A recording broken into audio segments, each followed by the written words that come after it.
Bitcoin, it's more than just a currency, isn't it? It's become this global phenomenon. A multi-trillion-dollar industry has been built right on top of it. We're told it's a world-changing technology, an unstoppable financial revolution. But behind that massive story, there's the data. And when you really look at the data, it tells a very, very different story. So let's just cut right to the chase with a really big question.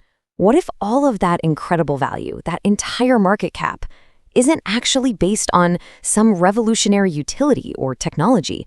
What if it's all built on the power of a really, really good story? You've heard this one for sure. It's the original promise, right? It came out of the mess of the 2008 financial crisis.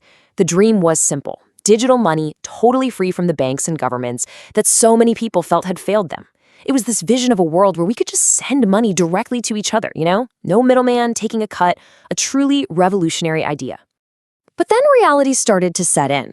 People realized how slow the transactions were, how high the fees could get, and that future of money idea, well, it started to run into some problems. So the story had to evolve. And the new story? Bitcoin is digital gold. It's a safe place to protect your wealth because, just like real gold, there's only so much of it, a fixed, unchangeable supply. And that flows right into the third big narrative, that Bitcoin is your shield against inflation.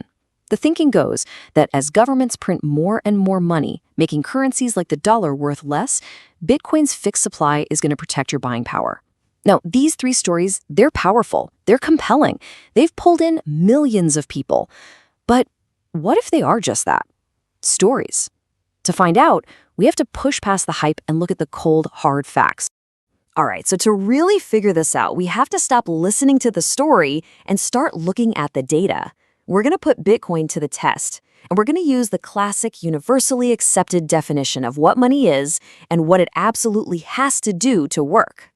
You see, for centuries, economists have agreed that for anything to be considered real money, it has to do three basic jobs.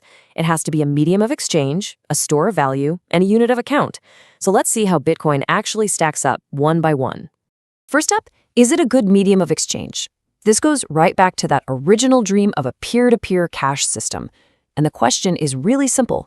Can you actually use it to buy, say, a cup of coffee without some massive headache?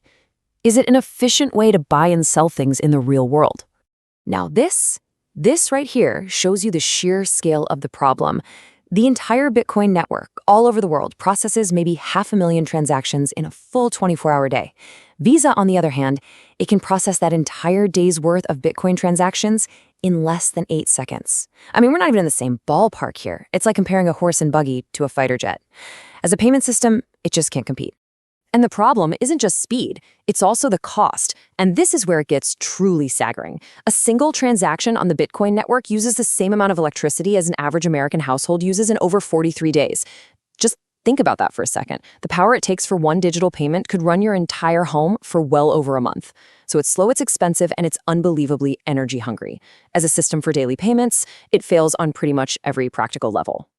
Okay, so if it fails as everyday money, what about the digital gold story? Can it work as a reliable store of value? I mean, can you hold on to it today and be reasonably sure it'll have about the same purchasing power tomorrow, or next week, or next year? And right here, the data shows us two massive problems. First, there's no stability. An asset that can jump up or crush down 20% in a single month, that's not a reliable store of value. That's a speculative gamble. And second, there's the ownership issue. The whole story is built on this idea of decentralization, right? A system for the people. But the reality is the exact opposite. And this just lays it bare. About 2% of Bitcoin wallets control a staggering 95% of the total supply. When ownership is that concentrated, the market is completely at the mercy of a tiny group of so-called whales who can move the price with a single trade. That is not decentralization. That's a digital oligarchy. And it is certainly not the foundation for a stable, reliable store of value. So what about the last trust?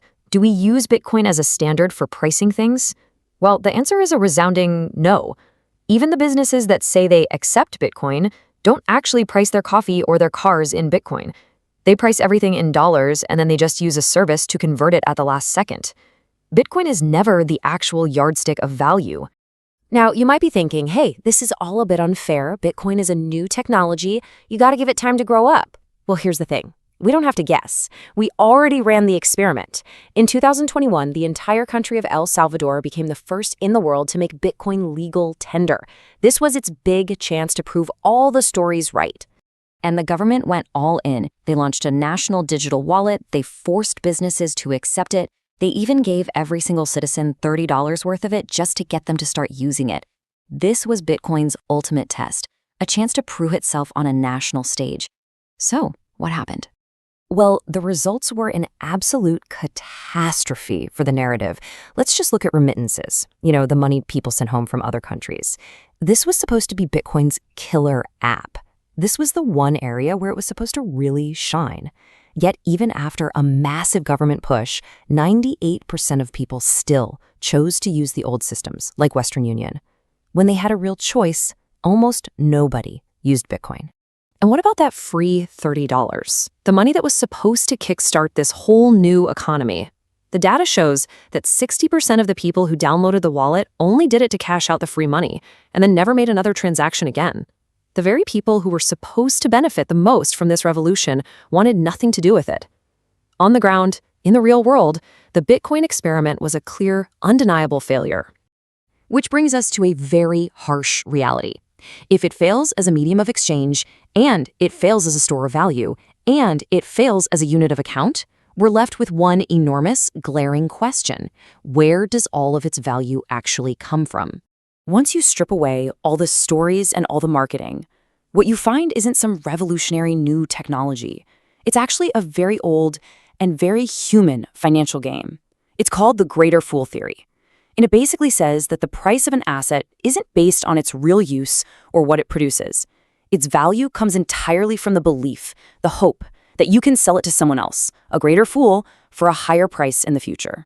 And this creates a really powerful feedback loop. The belief that the price will go up creates demand. That demand pushes the price higher. The rising price then seems to prove the original belief was right, which attracts even more buyers, and the cycle just repeats. It's a speculative engine, and it only runs on one kind of fuel, a constant stream of new buyers. And this is the most important thing to understand. Every single story you hear about Bitcoin, digital gold, the future of money, a hedge against inflation, it all serves one specific purpose. They are not descriptions of what the technology actually does. They are marketing slogans, brilliantly designed to find new buyers and keep that cycle going. In the end, Bitcoin's value isn't held up by technology or by utility. It's held up by the hope that someone else will come along and buy it for more than you paid. Now, it might not be today, and it might not be tomorrow, but the theory has one inevitable mathematical conclusion. Eventually, you will run out of greater fools. The only question left is, who's going to be the last one holding the bag?